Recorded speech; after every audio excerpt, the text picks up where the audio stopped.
नमस्कार. आज आपण बघणार आहोत घरगुती मसाला बनवून मुगाच्या डाळीचे पापड.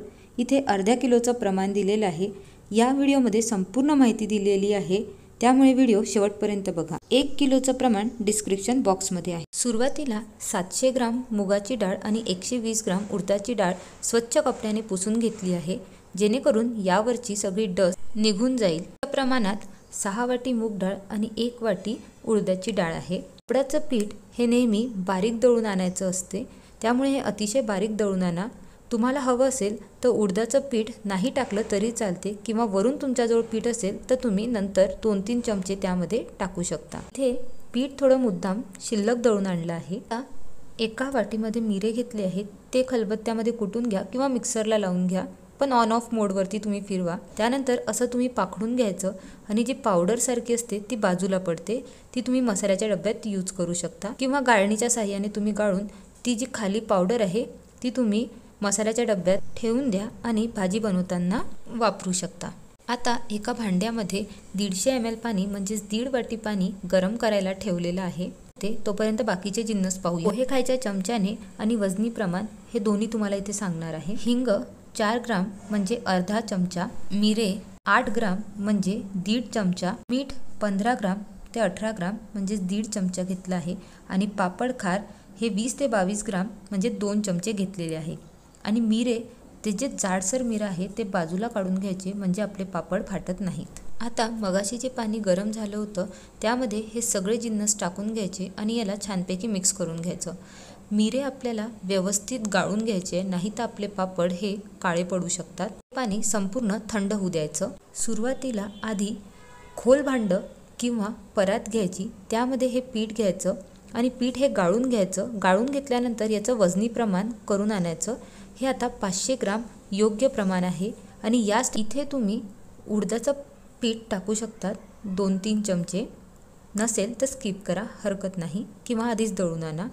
आणि हे नेहमी गाळून घ्यायचं पीठ, नाहीतर यामध्ये कण असतात. उडदाच्या डाळीचं पीठ असेल तर तुम्ही परातीला आधीच तेल लावून घ्या. हे पीठ अजिबात चिकटत नाही, त्यामुळे मी इथे तेल लावलं नाही.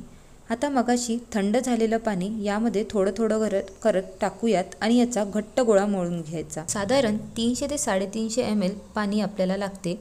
पीठ थोडं आपल्याकडे जास्त असावं, कारण जर गोळा आपला सैल झाला, पीठ हे जर सैल झालं तर आपल्याला वरून थोडंसं पीठ टाकता येते, म्हणून थोडं शिल्लकच पीठ दळून आणायचं. आता छानपैकी याचा गोळा करून घेऊयात आणि थोडं तेल लावून आपण याला व्यवस्थित मळून घ्यायचं आहे. आता बघा, हे घट्टच पीठ आहे. थोडंसं तेल लावत आहे आणि अजिबात परातीला हे चिटकलं नाही. जर हे चिपकलं परातीला तर उलथाण्याच्या साहाय्याने तुम्ही ते काढून घ्या. आता हा आपला गोळा तयार आहे, कडक आहे. तुम्ही आदल्या दिवशी रात्रीसुद्धा हे भिजवू शकता, जर तुमच्या इथे घरी चालत असेल तर. नसेल तर सकाळी भिजवा आणि 1 ते 2 तासानंतर तुम्ही पापड करायला घेऊ शकता. आता या कणकेला वरून तेल लावून घ्यायचं आणि याला एका प्लॅस्टिकमध्ये ठेवून द्यायचं आणि हवाबंद डब्यामध्ये आपण याला 1 ते 2 तास साधारण होऊ द्यायचं. मी याला 3 ते 4 तास असंच ठेवून दिलं होतं एअरटाईट कंटेनरमध्ये. साधारण 3 तासानंतर मी एक मिक्सरचं भांडं घेतलं, त्याला संपूर्ण तेल लावलं, त्यामध्ये थोडासा गोळा घेऊन त्याचे बारीक बारीक गोळे करून यामध्ये टाकले आणि ऑन ऑफ मोडवरती याला फिरवलं. जर तुमच्याकडे पाटा वरवंटा नसेल तर तुम्ही या पद्धतीने करा. कुट्टा जर तुम्हाला येत नसेल तर तुम्ही या पद्धतीने थोडे थोडे गोळे करून त्यामध्ये टाका आणि याला मिक्सरमध्ये 2-3 वेळा ऑन ऑफ करत फिरवून घ्या. प्रत्येक वेळेस थोडंसं तेल आपण मिक्सरला लावून घ्यावं, आपलं पीठ हे त्याला चिपकणार नाही. प्रत्येक वेळेस हे पीठ आपल्याला बंद करून किंवा झाकून ठेवायचं आहे मिक्सरमधून काढल्यानंतर, आणि त्यानंतर याला आपण छानपैकी मळून घेणार आहोत.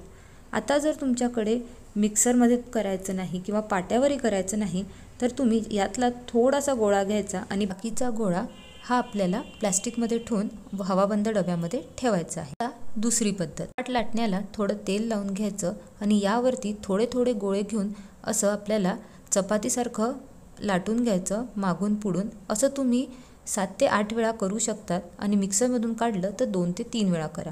त्यानंतर याचा असा लंबा रोल करून आपल्याला याच्या लाट्या करून घ्यायच्या आहेत. चाकूला थोडंसं तेल लावून याचे काप करून घ्या, किंवा तुम्हाला दोरीच्या साहाय्याने करायचे असेल तर तुम्ही तेही करू शकतात. नंतर हाताला थोडंसं तेल लावून लाट्या या आपल्याला एअरटाईट कंटेनरमध्ये ठेवून द्यायचं आहे, जेणेकरून त्या एकमेकांना चिपकणार नाहीत। 2-3 दिवस हे पीठ चांगलं राहते, त्यामुळे तुम्ही 2 दिवसात कधीही पापड लाटायला घेऊ शकतात।